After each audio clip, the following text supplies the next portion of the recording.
Welcome to Toyota Time with Timmy the Toolman and Sean. Today we have a returning special guest. His name is Aaron, and Aaron drove from Petaluma, California to the Timmy the Toolman studios in San Jose, California.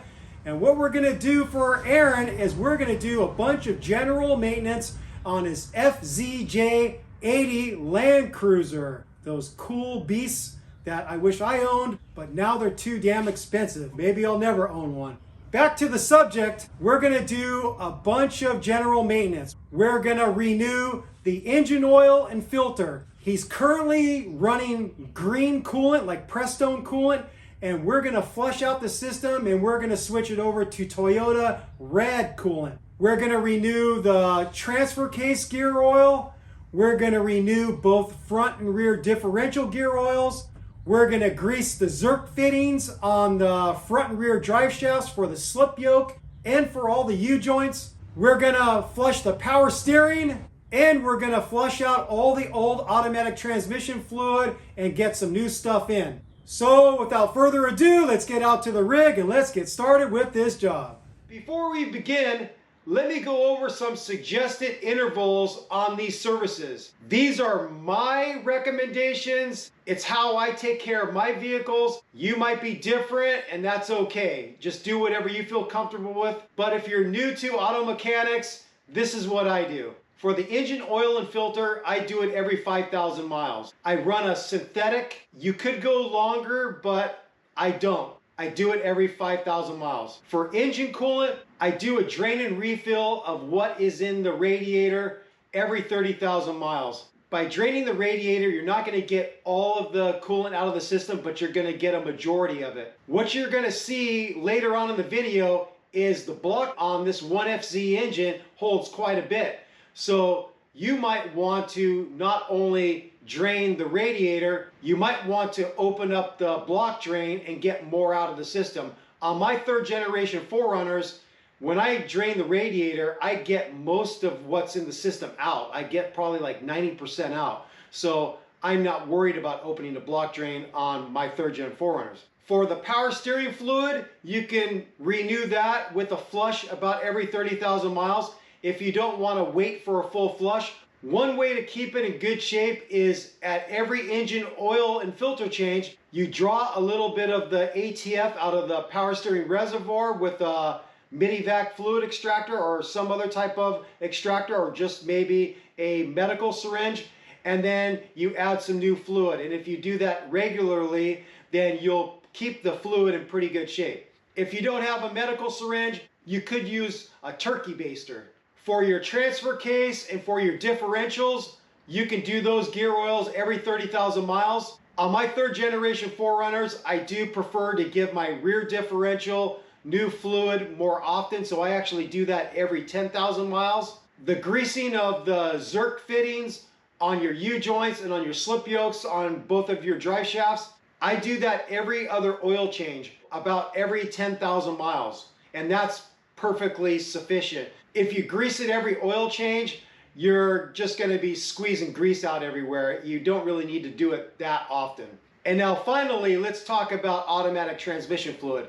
There's lots of bad information when it comes to automatic transmission fluid. You get bad information straight from Toyota. You get it from Toyota forums. You get them from Toyota Facebook pages. ATF, just like any other fluid, gets old and loses its lubricating properties. I don't care what Toyota says. It says it's lifetime fluid. I don't care what anybody says on a Toyota forum or a Toyota Facebook page. It's BS. It's gonna wear out and it's not gonna lubricate properly, and it's gonna cause you damage to your automatic transmission. So you need to renew that at a regular interval. If you're gonna wait for a full flush of the system, then you could do it every 30,000 miles. Now, Transmission fluid could technically last as long as 100,000 miles, but that's only if the vehicle is used as a grocery getter. Some soccer mom is driving kids around and never drives up into the hills and gets the automatic transmission temperature higher. As the temperature of the fluid increases, the life of the fluid decreases.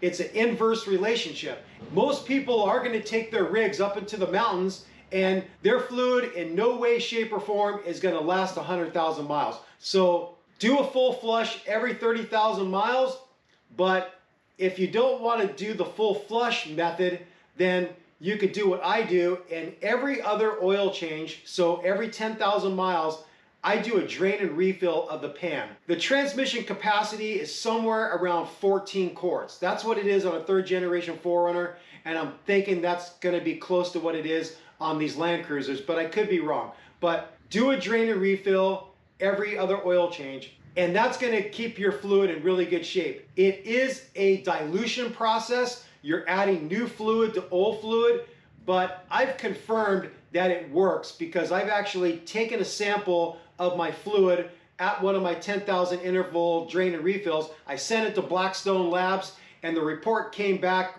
with flying colors, with smiley faces and stars. So it's a good way to keep your fluid in good shape. So don't pay attention to the BS that's out there. Don't think that your transmission fluid is going to last forever, because the lifetime could be 100,000 miles when your transmission fails because you never changed the fluid. So change your transmission fluid at a regular interval like I'm suggesting, and you will have many more trouble-free miles out of your transmission. All right, I blah-blahed enough. Let's get out to the rig and let's get started with this job. The first thing we're gonna do is get a small engine undercover out so we have better access to do the work we need to do. The engine undercover is held on by 4 12mm bolts. The engine undercover bolts to the frame right above the steering stabilizer. There's one 12mm bolt here on the passenger side, and then 2 12mm bolts that are on the front side, and the last one is right here on the driver's side. I'm gonna zip those out with my Milwaukee ratchet, 3/8 extension, and a 12mm socket. Once you get all 4 bolts out, you want to take the engine cover out towards the driver's side. Just like that. What I have here is an infrared thermometer, and I'm trying to figure out which transmission cooler line is the send line and which one is the return line. And you can do that by seeing a differential in the temperature. Whichever line is hotter, that's the send line, and then the cooler one, that's the return line. It's returning to the transmission after it's gone through the radiator cooler and after it's gone through the external cooler at the front of the vehicle. So we're gonna come underneath the engine now and I'll show you the numbers. So you see these 2 lines right here that run to rubber hoses? This one goes over to the passenger side of the bottom of the radiator, and this one is coming back from the external cooler at the front of the vehicle. So I'm gonna point to the one that goes over to the passenger side first. I'm gonna get the infrared beam on it, and it's showing 135 degrees Fahrenheit. If I go over to the other one, it's showing about 124. So I figured out that the hose that goes over towards the passenger side, that's the send line. The hot transmission fluid is being sent from the transmission and then first going into the passenger side of the radiator cooler. Then it's traveling through the radiator cooler. The other side of the transmission cooler in the bottom of the radiator, it has a rubber hose that's sending the fluid to the external cooler at the front of the vehicle, and then it's returning on this line. So this is the return line. And I wanted to figure out which one is the return line, because when I do the transmission service, I want to hook up to the return line so I can direct the fluid from the return line into my catch basin. We're going to get the coolant draining, and I want to show you where the petcock valve is to drain the coolant. This is on the driver's side of the radiator. You'll see there's a transmission cooler nipple right here. This hose runs to the external transmission cooler at the front of the vehicle, and then right below it you see this white thing right there. that's the petcock valve, and you turn it lefty-loosey and it's gonna drain out. And it's not the greatest location, but it is what it is. And it's just gonna drip down along this front cross member, and you just gotta get a big enough catch basin to collect it. And it could take a while for the coolant to drain, so get it draining quickly. If you're gonna be doing a lot of fluids, I would suggest getting your coolant draining first because it takes a while. This is the container I like to drain engine coolant into. It's an 18-quart container and it has graduated level marks. And I like this because it lets me know how much I drained out, and then also it works good for transmission fluid exchanges. It will let me know how much I'm draining out as I'm doing the flush. I'm gonna get this underneath the cross member and I'm gonna open up the petcock valve and get this draining. And since Aaron just drove from Petaluma, his engine's hot, so I have to be careful and not get scalded here.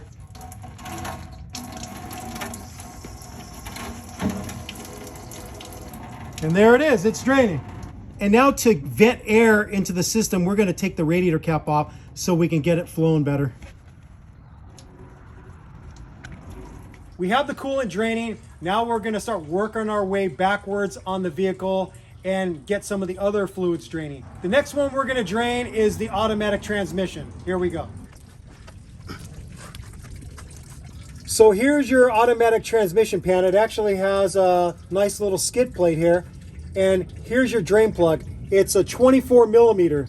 And I'm gonna break that free with my 1/2-inch gear wrench ratchet, a short extension, and 24 millimeter socket. That's broken free. I'm gonna get my 18-quart container underneath so I can figure out how much drained out.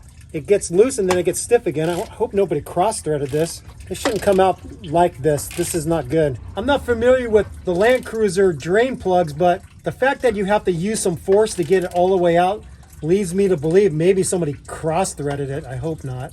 Okay, it's getting a little loose there. Still can't get it off with my hand. Because the drain plug's coming out stiff the whole way and working the socket, I don't want it to come out unexpectedly and then spill all over my driveway. So I'm just gonna use this open end 24 millimeter and take it off, and then most likely the plug's just gonna drop into the drain pan. That loose now? There it is, finally. The fluid doesn't look too bad, Aaron. It's not pink, but it's not like brown either. Not too bad. Valvoline Max Life, baby. Okay, we got that draining. Now we're gonna work on the transfer case, which is right here. We have to get a small skid plate out of our way to get access to the drain plug. It lives right above this spot right here. The transfer case skid plate is held on with 3 12 millimeter bolts right here to the cross member. I'm gonna zip them out with my long reach Milwaukee ratchet, short extension, 12 millimeter socket. So here's the transfer case skid plate. And with that out of the way, it exposes the drain plug right here. And I would guess that's a 24 millimeter also. Yep, 24 millimeter. That wasn't on too tight. Get my drain pan underneath here. We have the transmission draining, transfer case draining. Now we're gonna move back to the rear differential. You wanna make sure you can break free the fill plug first before you drain out your fluid, because if the fill plug is stuck and you can't get it open, then you've now drained out all your gear oil with no ability to fill it back up. So always make sure you can break free the fill plug first. I already did it, and I know that the transfer case fill plug can be opened. All right, we're gonna get the rear diff draining. I'm gonna check to make sure I can open up the fill plug first. For this part, you're gonna want your e-brake off, because with the e-brake really tight, it's gonna be hard for you to get in there with the socket. So you can see I have a lot of flexibility here. So I got my 1/2-inch ratchet and a 24 millimeter socket, and I'm gonna break this free. Okay, I broke free the fill plug, we're good. Now I'm gonna get on the drain plug. Same size, 24 millimeter. Here we go. Broken free, get the drain pan underneath there. Now see how that's glugging out? if I open the fill plug, it's gonna start coming out smoother. There we go. The fill plug is letting air into the differential and venting it so it drains more smoothly. You could differentiate between the fill plug and the drain plug. The fill plug doesn't have a magnet. The drain plug has a magnet to catch metal debris. See the sludge there? That's metal shavings. And so that's not too much. But you want to take a look at that, and that will let you know the health of your differential. It's not too bad. A little bit of metal debris on the magnet is fine. If you see big chunks, then you got to worry. So that's normal wear that I'm seeing from his rear differential. Here's the front diff. Here's your fill plug, and then down below is the drain plug. I'm going to see if I could break free the fill plug first. It's a 24 millimeter. Okay, that's loose, that's good. And then now I'm gonna get on the drain plug. All right, that's loose. Get my drain pan underneath there and open it up. And again, it's kind of glugging out. I'll take the fill plug out and it'll start going smoother. There we go. Here's the drain plug, fill plug. I didn't see much metal debris on this, so the health of his front differential is really good.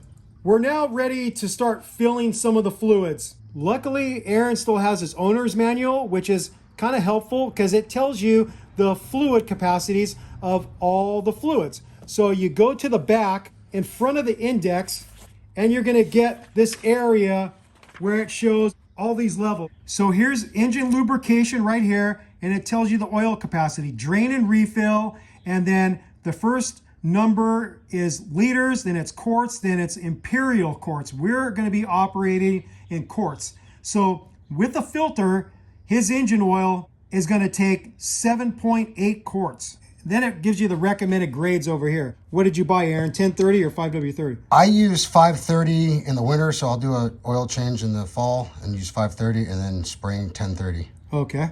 And then here we got the cooling system capacity. It goes liters, quarts, imperial quarts. And it says the capacity in quarts is 15 quarts. And then it gives you the coolant type. Use an ethylene glycol antifreeze. Do not use alcohol type. We go to the transfer case, and the transfer case capacity is 1.4 quarts. And they tell you to use a multi-purpose gear oil, a GL4 or GL5 gear oil, 75W90. The automatic transmission capacity is 6.5 quarts, and that's with the drain and refill of the pan. It's not a given you're going to get exactly that out. It kind of depends, but we'll see from that graduated 18-quart container how much we got out.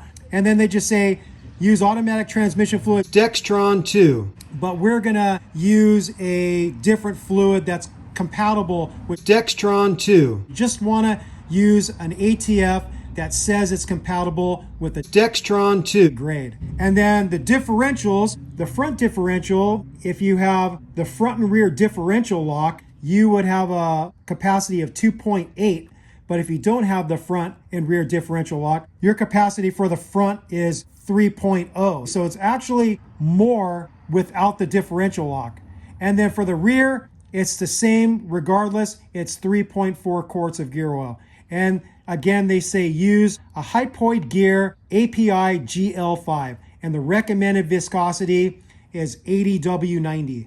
They say at a certain temperature, use 90 weight. I don't know if anybody just uses straight 90 weight. Usually it's either 75W90 or 80W90. And I'm using 7590 all the way around. Okay, he's using 7590 all the way around. And then it talks about your chassis lubrication. So it tells you for the wheel bearings, and then steering knuckles, what grease to use. We aren't going to mess with those, but we are going to mess with the propeller shafts, also known as drive shafts. And it's showing that you should use a lithium-based wheel bearing grease, NLGI number 2. The transmission fluid stopped draining out of the pan, and what we see is kind of interesting. It's not what we thought we would see based off of what the owner's manual says. It's not even 4 quarts that came out. Maybe his automatic transmission was underfilled by a couple quarts or more. I don't know, but all I know is at the end result, we're going to get it properly filled. Instead of getting out 6 or 6.5 quarts like the manual said, we only got out looks like a little more than 3.5. I forgot we're doing the engine oil too, so I got to get the engine oil draining also. The drain plug is a 14 millimeter. And then the capacity of this is very high. It's like 7.5 quarts. So my regular drain pans will be overfilled. So I'm going to use the one I generally use for transmission fluid or coolant. All right, that's draining. Now we're going to get the oil filter out. So Timmy's going to do it from underneath, but you can also do it from up top. It's pretty easy access. We're on the driver's side of the rig.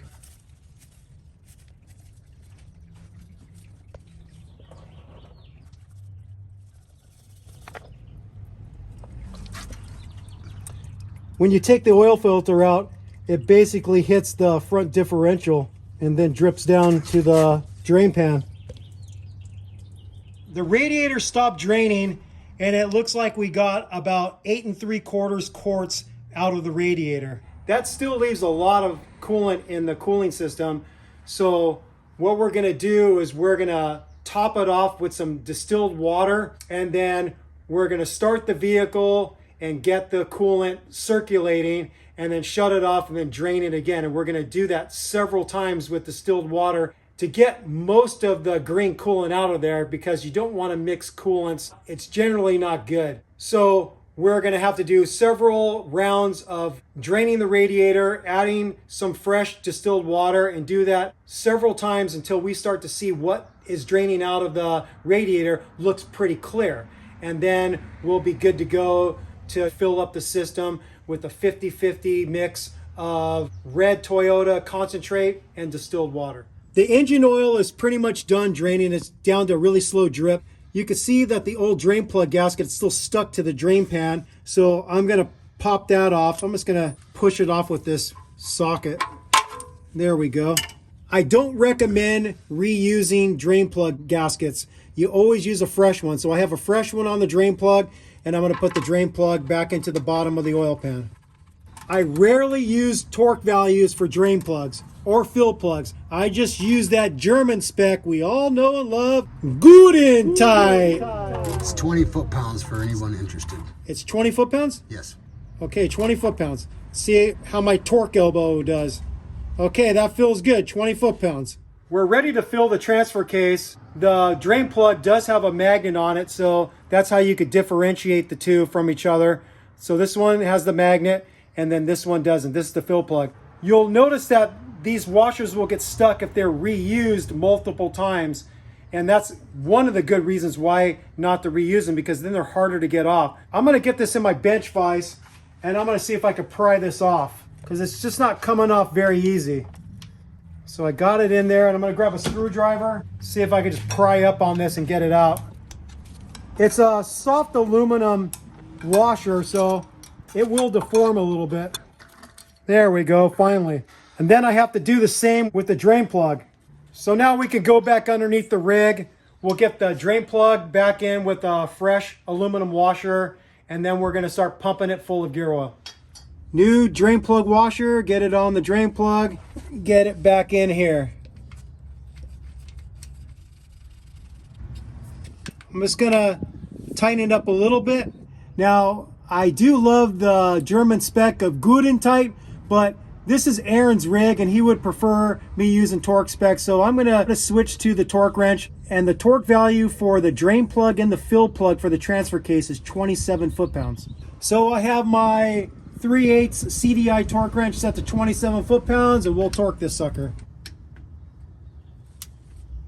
There it is, 27 foot-pounds. Now what we're gonna do is we're gonna get one of these cheapo fluid pumps that you can get at any auto parts store. This pump in particular fits these quart size ones well. They also make a pump that fits the gallon size containers, and then you just put this tube into the fill hole, and then you start pumping and get a workout. There we go. It's purple. It's royal purple, Max. Royal purple, okay. And right now we are on a slant, so we're not gonna be able to fill it up accurately. We're just gonna fill it up to where the gear oil starts spilling out of the bottom of the fill hole threads, and then I'm gonna cap it off And then we'll have to drive his rig inside my garage, which is flat, and then we'll dial in all the fluid levels, the transfer case, the transmission, the differentials, and the engine oil. I'm gonna keep on pumping it in. The fluid capacity of the transfer case is 1.4 quarts. So because we didn't get out as much coolant as I hoped just by draining the radiator, we're gonna go for the block drain. And we just did a quick search on YouTube. We like YouTube, obviously. And somebody showed where the block drain is. So it's on the driver's side of the engine block. And you can access it with the big long extension coming in from the wheel well. So you get a pretty good straight shot. And the size of the block drain is a 14 millimeter. So we're gonna come in here, we're gonna show you. So you can see I'm coming in on the back side of the shock tower. And if you go straight back to the block, you'll see it. I'll put the socket right underneath the bolt. It's right there. So I'm just gonna slip the socket over and get it set. We're gonna get the coolant drain container underneath that area. I'm gonna crack open the block drain, and then we're gonna see how much more we get out of the system. I'm pretty sure the system holds 15 quarts. We only got out about 8.5, 8 3/4, so there's quite a bit still left in the system. So hopefully we can get out quite a bit more by opening the block drain. Here we go. Okay, let's see if I can break this free. There it goes.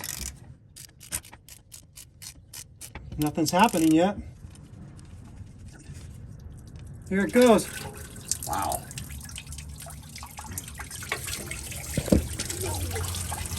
Yeah, that's going everywhere. We're making quite the mess, but it is what it is. Shit. Well, oh well, we're making a huge fucking mess. Here's what that block drain looks like. It looks like it's made of brass. And yeah, so it worked. It got a lot more out. Not so much in the drain pan, but in the driveway.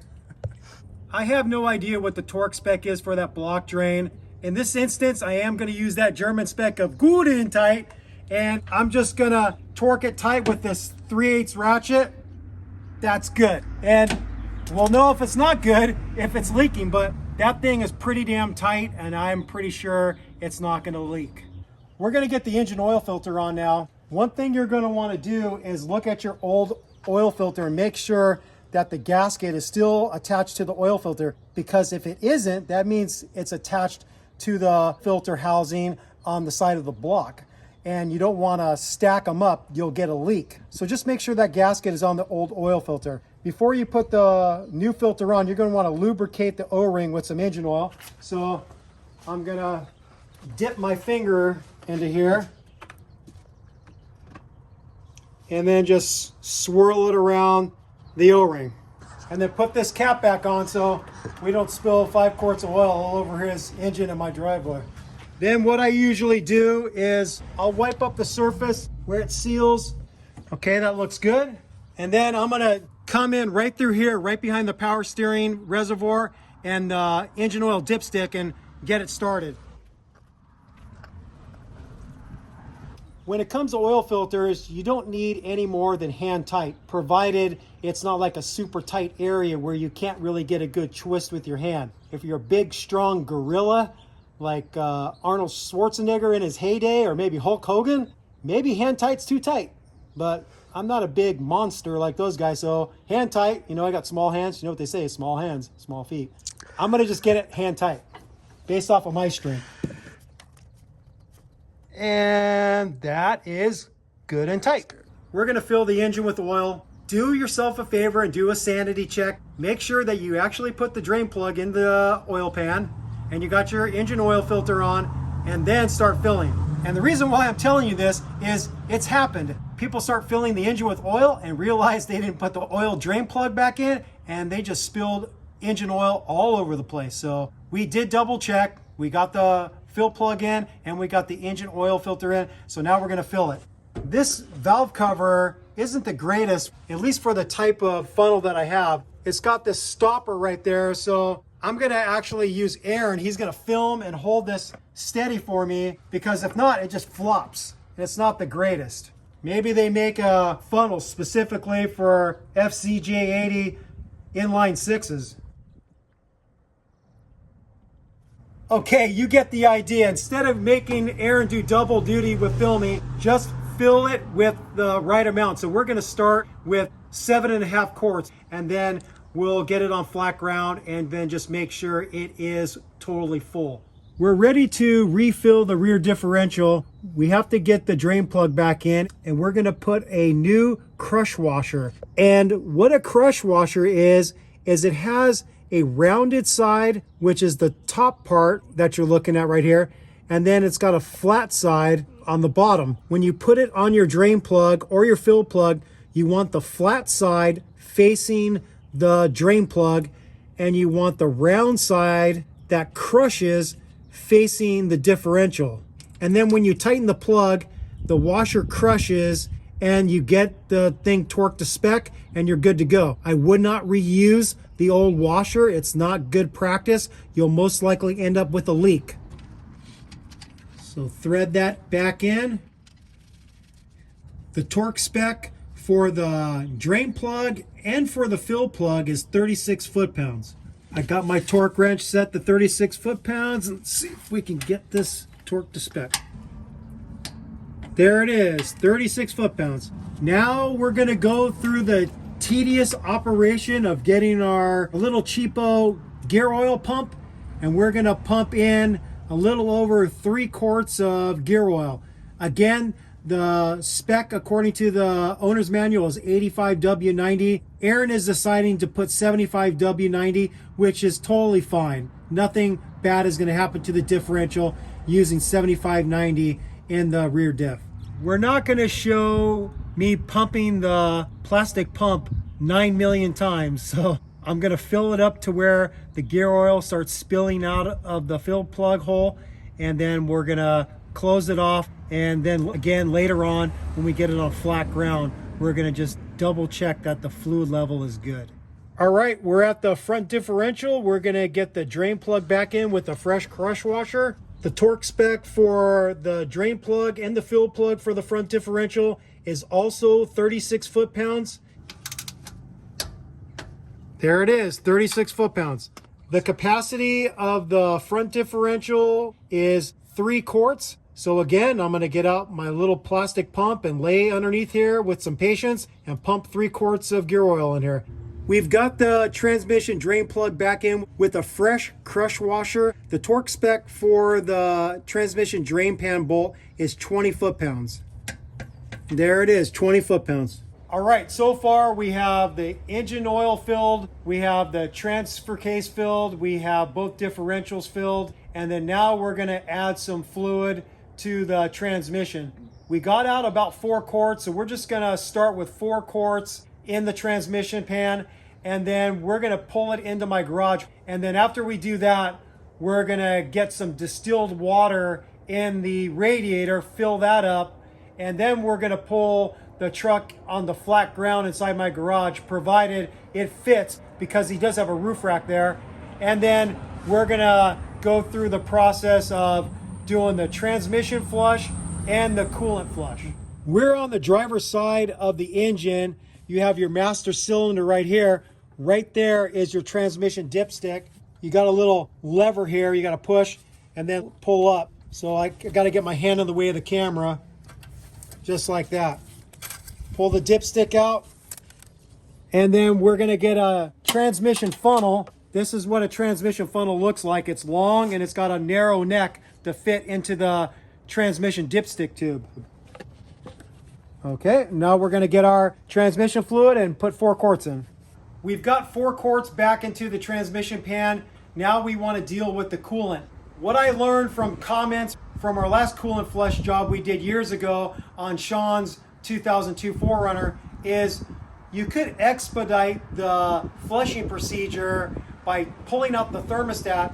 This way you don't have to wait for the engine to reach operating temperature and the thermostat opens to where it's now flowing coolant throughout the whole system. So what we're going to show you now how to do is pull the thermostat off the engine, and then we'll bolt the water neck back on, and then we'll fill the system with a bunch of distilled water. We'll get the truck into the garage, and then we'll start doing the coolant flush. On the passenger side of the engine, The thermostat housing is right here. It's right behind the water pump, which is right here. So to get that off, I'm gonna get this tube out of the way. I can't remember what this tube does. And then we're gonna get this heat shield out of the way for the exhaust manifold. And then we're gonna take off the 3 12mm nuts on this water neck, and the thermostat lives right behind there. So I'm gonna get this tube out of my way. Compress the constant tension clamp with my bent nose needle nose pliers. Move the clamp back. Give it a twist. Okay, that's starting to come loose.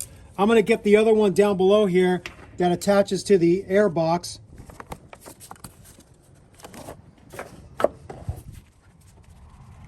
Okay, that sucker's out of the way.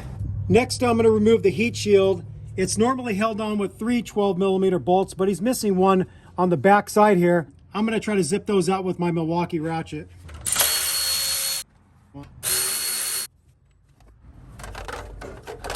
Now I'm just gonna push that out of my way. Now I'm gonna get a 3/8 ratchet and a 12mm socket and get all these 12mm nuts off the water neck. I have my 3/8 gear wrench ratchet and a deep 12mm socket. I'm gonna break the 2 upper ones free. That one's free, and that one's free.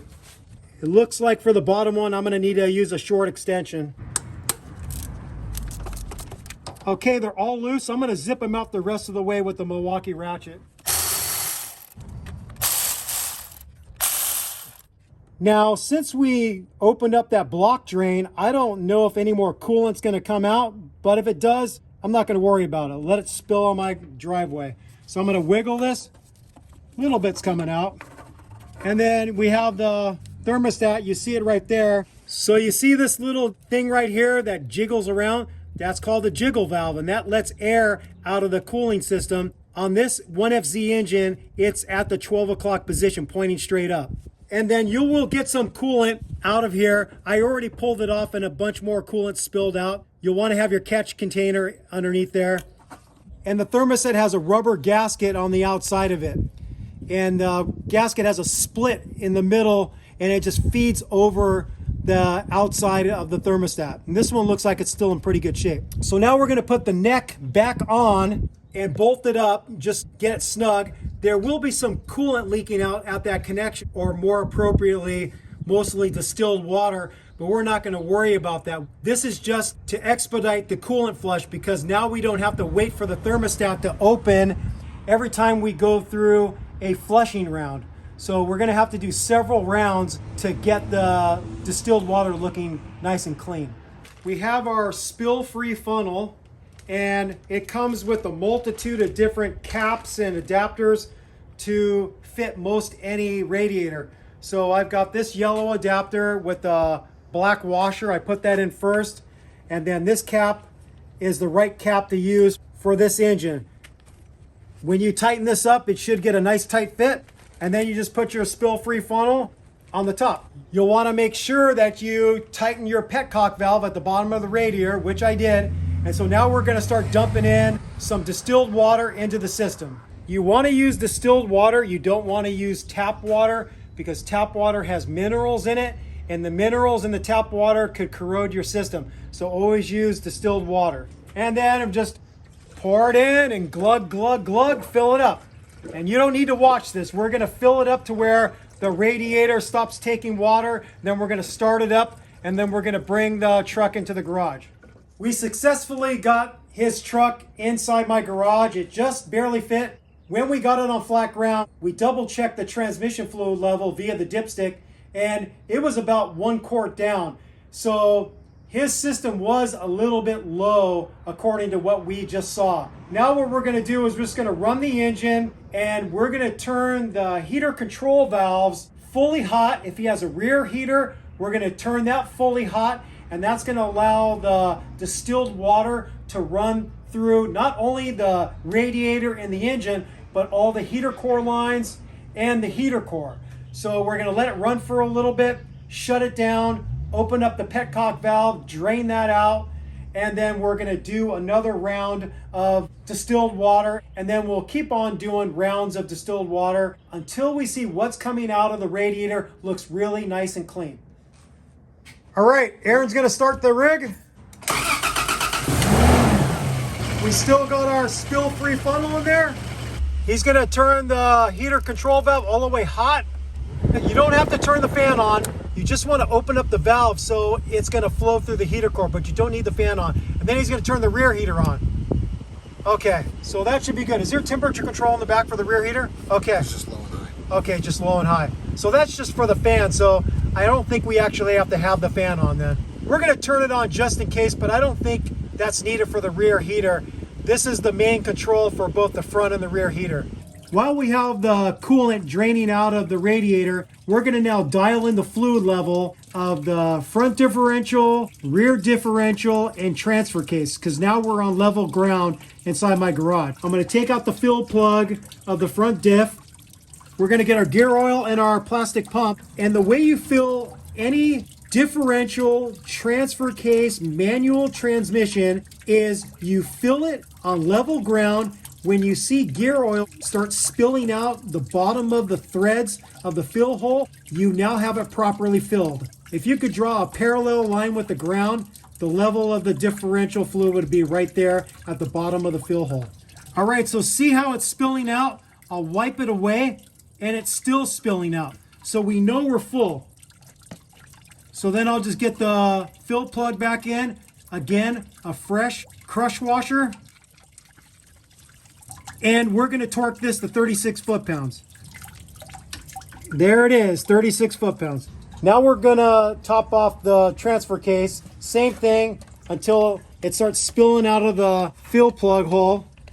We're not going to bother showing it because it's so redundant. But once we get the level full, we're going to torque the fill plug to 27 foot-pounds. I got the transfer case skid plate reconnected to this cross member with the 3 12-millimeter bolts. No torque spec for this. Just use your torque elbow or that German spec good and tight. Now we're gonna go to the rear differential and top that one off. We're gonna top off the rear differential. You don't need to see it. I'm gonna fill it till it starts spilling out of the fill hole. And I'm gonna torque the fill plug to 36 foot-pounds. The same spec as the drain plug on both front and rear differentials. We're waiting for the second round of the coolant flush to finish draining out of the radiator. While we're waiting on that, we're going to work on the transmission flush. We got the grill out of the way, and we'll show you how that affixes when we put it back on, so you'll know how to do it. We traced the lines from the transmission to the radiator transmission cooler to here, and what we came up with is that the transmission fluid enters the nipple on the passenger side at the bottom of the radiator. It travels through the bottom of the radiator, comes out of a nipple on the driver's side, and then it goes into a hose right down here at the bottom of the cooler. And then the fluid in the cooler runs up and it leaves this nipple and then it returns to the transmission. Instead of going underneath the rig and tapping into one of those, we're going to tap into this one. It's nice and convenient right here at standing level instead of being on our backs. One thing that's kind of messed up is somebody put the constant tension clamp facing backwards, and I don't know why the hell they would do that. So I have to come in here with some needle nose pliers from behind and see if I can compress this. We got the constant tension clamp slid off the fitting and spun around so it's easier to get at. I'm going to now break the hose free with my hose pliers. And then I have a silicone plug ready to plug this line off. And this might drip out some fluid and make a little bit of a mess. Let's see how bad it is. I'm going to get the hose that I'm going to attach to here ready to go and slide it on really quick. Okay, slide this on. And then this one I'm just going to plug off in case it starts to leak. Now, when we start the engine, the ATF is going to come out of here, and I'm going to direct it into an 18-quart container. And what we're going to do is we're going to drain out 1 quart at a time. So Aaron's going to get in the truck. He's going to start it. Once 1 quart is drained out, I'm going to tell him to turn it off. And then via the dipstick, we're going to get our transmission funnel in there, and we're going to pour 1 quart in. And we're going to keep on doing that until the transmission fluid coming out of this hose looks new.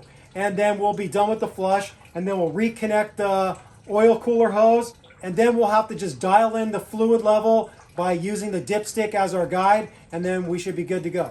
We did a quick test run and we were right. The transmission cooler fills from the bottom and exits the top. I have a long hose, and I just bought this hose from an auto parts store like O'Reilly's. I have it running down in between the cooler and the bumper, and then it goes right into this 18-quart container. On this first round, I'm gonna get it up to the 2-quart mark, and then from there on out, we'll just do 1 quart. And the reason why I'm getting it to the 2-quart mark is because that's the first line that's available. If you're not feeling good about that, then you can just go to about halfway around there, and then you'll be good to go and just add 1 quart. I think it's okay to go 2 quarts at least for 1 round. After that, I'm just gonna go 1 quart at a time. So Aaron's gonna start it, and I'm gonna sit here and watch it. When it gets close to the 2-quart mark, I'm gonna tell him to stop.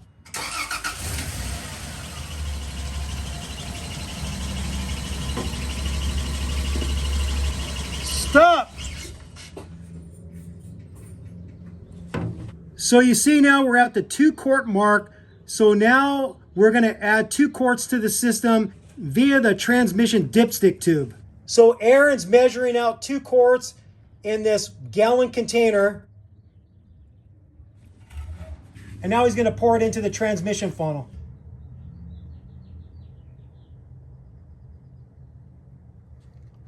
And for this process, you could leave the funnel in here. So now what we're gonna do is repeat the process. He's gonna start the engine, and I'm gonna tell him to stop when the level gets to the 3-quart mark on the 18-quart container.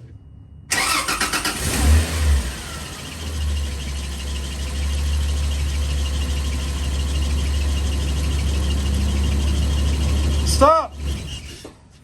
So you get the idea. It's a quick start and run. 1 quart drains out. We stop the engine. We add a quart via the transmission dipstick tube. And I'm just going to be analyzing what the fluid looks like. And from my experience with these transmissions, when you get to about the 14-quart mark, that's when the fluid starts looking like brand new fluid, and that's when we'll stop the process. We've drained out 9 quarts. And we started off by putting 5 fresh quarts into the system. We drained out about 4 and then realized the level was about a quart low and added a 5th quart. So that now makes 14 quarts that we've ran through the system. And you could see the delineation of where there was old dark fluid, and then it starts to look a lot cleaner. I'm feeling pretty good about this, but I'm gonna run 1 more quart through the system, and I'm gonna try to direct this hose to where you guys could see it and be able to see how clean the fluid looks. Okay, go and start it.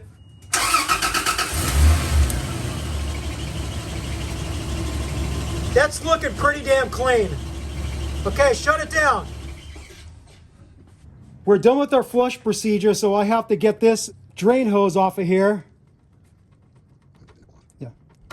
Then I gotta get this silicone plug out of here, slide the hose back on the cooler fitting, and then this time get the constant tension clamp in a position where you could get it off in the future instead of facing backwards. Whoever did that was a moron. All right, so now we're gonna have to start the engine again, and we're gonna double check the level because you can get it a little bit off. You might be adding a little bit more than you should have or a little bit less. I think we were adding a little bit less on each round, so we'll probably have to add some more to top it off. Now, when it comes to dialing in your level, I believe it's best to do it at operating temperature. Transmission fluid expands as it gets warm. That's why you have 2 levels on your dipstick. You have a cold level and you have a hot level. If you don't have a way to monitor your transmission temperature, then what I suggest is go down the highway like 10 miles and then drive back 10 miles, quickly get it up into a flat area, pop the hood, and then check the level, and you should expect to see it in the hot level. If it isn't,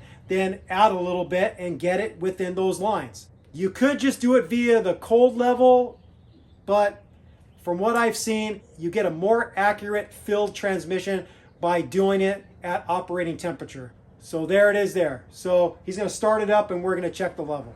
All right, we're draining out the coolant for another round. This is our 3rd round. And while that's draining, we're gonna start setting up for the power steering flush. So come on into the engine compartment. This is your power steering reservoir. So the fluid is leaving the reservoir through here. It's sucked in from the pump, and then it's returning right here. So we're gonna disconnect the return line, and we're gonna put on that same hose that we used for the transmission flush, and we're gonna direct that into a container, and then I'll show you how we do the flush once we get the hose on there. So I'm gonna use a straight nose, needle nose pliers, compress this constant tension clamp, and push it down the hose. Work smarter, not harder. I got some nice long ones now. There we go. And then I'll get my hose pliers and I'll twist it off the fitting. Before I disconnect the return hose, I wanna pull out as much fluid out of the reservoir so fluid isn't gonna be jettisoning out once I disconnect the hose off that nipple. So this midi-vac fluid extractor is pretty nice. You just plug in the hose right here. You can draw out quite a bit. It's just like a big medical syringe. Sucker doesn't hold that much, does it? It's got like a baffle that I can't get in too deep. That's unfortunate. So that's all I'm gonna get out of there. I can't get to the bottom of the reservoir, so that means when I pull that off, we might make a little bit of a mess. I have a stopper hose that will stop fluid coming out of that nipple once I get it off, but it's gonna make a mess at some level. So we have the short stopper hose on the nipple of the reservoir. I have this male to male coupling, and I'm gonna slip it onto the return hose. So I'll take my plug out that I have in there temporarily, and then I'll slide this in. And you could put a hose clamp on there, but as long as it's in there pretty tight, it should be good enough, because we're not even gonna run the engine for this. So you got that set up. Now what we have to do is add some ATF to this. The same ATF that we use for the transmission, it has to be compatible with Dextron 2. We're just gonna use the Max Life synthetic that we have. We'll get it to the top, and then we'll show you the next step. When I first did a power steering flush on a 3rd generation 4Runner, I did it by turning the engine on. But then plenty of people comment and says, you don't actually have to do that. If you jack up the vehicle, you get the front tires off the ground. If you just turn the wheel, lock the lock, so turn it all the way to the right, turn it all the way to the left, you're gonna start moving fluid through the system. And let's see how well it works. So this way, you don't have to worry about the engine running and splashing ATF everywhere. This might work a lot better. He's just gonna turn the wheels all the way left and all the way right once I tell him. He's gonna have to have the key in the ignition with the steering wheel unlocked for this to work. Okay, go ahead, start turning the wheel. Look at that, it's working. Go the other way now? Go the other way. Yeah, that's really dark and nasty looking. Okay, stop right there. Let's just see where the level is, because that's a very small reservoir. So Aaron turned it, locked the lock, one series, all the way left, all the way right, and then we topped off the reservoir. So now let's go for it again. Still coming up pretty damn dark. Yep, that's some nasty looking stuff, Aaron. Okay, that's good. Why don't we top it off again? All right, you get the idea. We're just gonna keep on doing one set, all the way left, all the way right, refill the reservoir until I see the fluid coming out looking like new ATF. And I'll show you where we got the jack stands, just so you know. We just have them resting right underneath the front differential on both sides. And you can see the tire is off the ground. So now that we have the return hose reconnected to the reservoir and we have the reservoir topped off, we're gonna just make sure that there's not any air in the system. I don't think we introduced any air because we were doing it very gradually, but we'll start it, and then he's just gonna turn the wheel, lock the lock, and then we're gonna check the level and make sure we've got it good. After draining the system and running 3 rounds of distilled water, you can see what it looks like. It still kind of looks like pond scum. So we are gonna have to do a 4th flush round, because that's not looking as clean as I would like it. So as promised, I'm gonna show you how to get the grill on. There are several screws that hold it in. There's a total of 5 screws. You just fit it in here, pretty easy. And then I'll show you where all the screws go.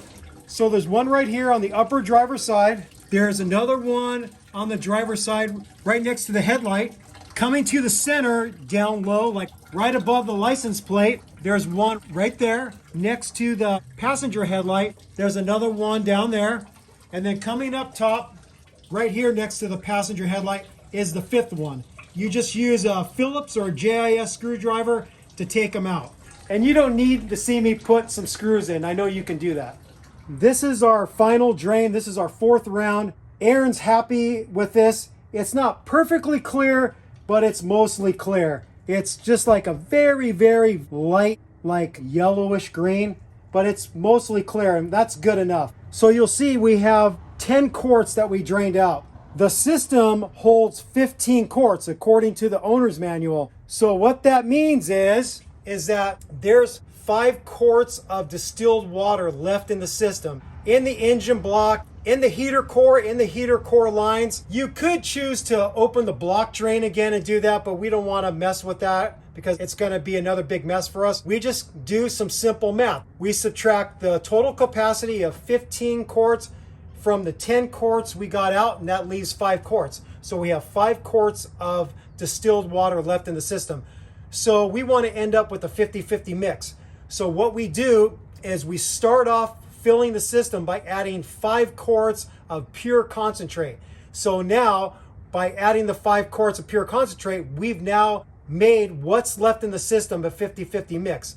And then from there on, we're going to add 50-50 mix to top off the system. So I'm going to use my gallon container. I'm going to pour a couple quarts of concentrate, a couple quarts of distilled water to make a 1 gallon 50-50 mix, and then we'll pour that into the system. And then we'll keep on doing that till the system isn't taking any more, and then we have to start up the rig and use the spill-free funnel to burp the system. Ideally, when you're burping the system, you want the front end a little higher. So you either do that via jack stands, you jack up the front so the front is a little bit higher, or what we're going to do is we're just going to get the truck out of my driveway. My driveway slopes down towards the street. By backing it down the driveway, the front end will be a little higher than the rear. And that's what you want. You want the radiator at the very top of the cooling system because air rises. And so that's what you want to do. And again, you want to have your heater control valve all the way in the hot position. After a couple days of driving, you're going to find that more air is going to work its way out of the system and the level in your reservoir is going to drop a little bit, and that's normal. Just make some more 50-50 mix with your Toyota Red concentrate and your distilled water and top off the reservoir. Don't forget to drain out the reservoir because that has the old coolant in it too. So I'll show you how to do that. So you just get your hand underneath the reservoir and pull up. The reservoir snaps into a metal bracket. This is the bracket that it slides into. This is where the reservoir locks into it right here. So we've got it in my driveway. The front of the vehicle's higher. Now what I'm gonna do is I'm gonna go over to the throttle body and I'm gonna increase the RPMs, and you're gonna be able to see bubbles working their way out. And it takes a while to properly burp the cooling system. So don't be impatient, run it for a while, and by revving the engine a little bit, increasing the RPMs, you'll expedite the burping process. So when you start to see very little bubbles coming up into your spill-free funnel, then you know you're pretty much done. You will notice that the level in your reservoir will drop a little bit, so you'll just have to top it off as more air works its way out of the system.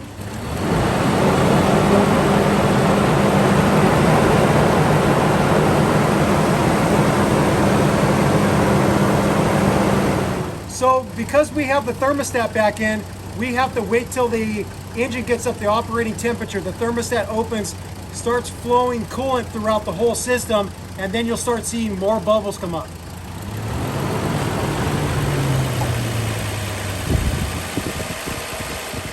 We ran the engine for quite a while. The bubbles went down to a minimum. Now we're going to get the spill-free funnel out. The way you do that to make it spill-free is you squeeze your upper radiator hose, and by squeezing the upper radiator hose, you're going to push a little bit of coolant into the spill-free funnel, and then you put your plunger in there and pull it off. And because you pushed a little extra coolant in there, now the level won't be at the very top and it won't spill. So you're going to see a bubble here. I'm going to squeeze the upper radiator hose. So I'm going to squeeze it. Some coolant went in there. Then I put the stopper in there. And now when I pull this off, and then what I'm gonna do is put the residual in the reservoir. Just pull the plunger. See where the level's at. It's close to the full mark. All right, we are finally done with this job. It's pretty damn late. I think Aaron's in trouble with his wife, but you just can't rush greatness. Anyways, we did quite a bit, and it's just not a quick job, especially doing the coolant flush, because you have to fill the system up. It takes a while for all the coolant to drain out, and we did 4 full rounds of that. And then we did the full transmission flush, we did the engine oil, we did the transmission fluid, we did the transfer case gear oil, we did both differential gear oils, we did the power steering fluid flush. We didn't get to the point where we would grease the Zerk fittings on the drive shafts, but you can reference another video, our 30,000 mile service, where we do it on a Toyota 4Runner, which would be the same on a Land Cruiser. One thing I forgot to mention is we did get the thermostat back into the water neck, and we torqued the 3 water neck nuts to 15 foot-pounds.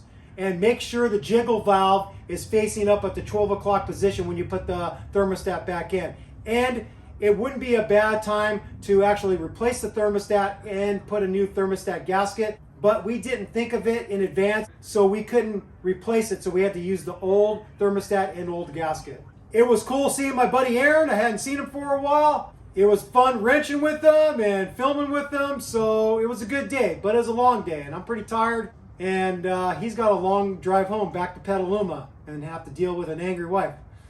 She just wants her donuts in the morning. She just wants her donuts. All right, with all that said, we thank you for watching Toyota Time with Timmy the Toolman and Sean and special guest Aaron.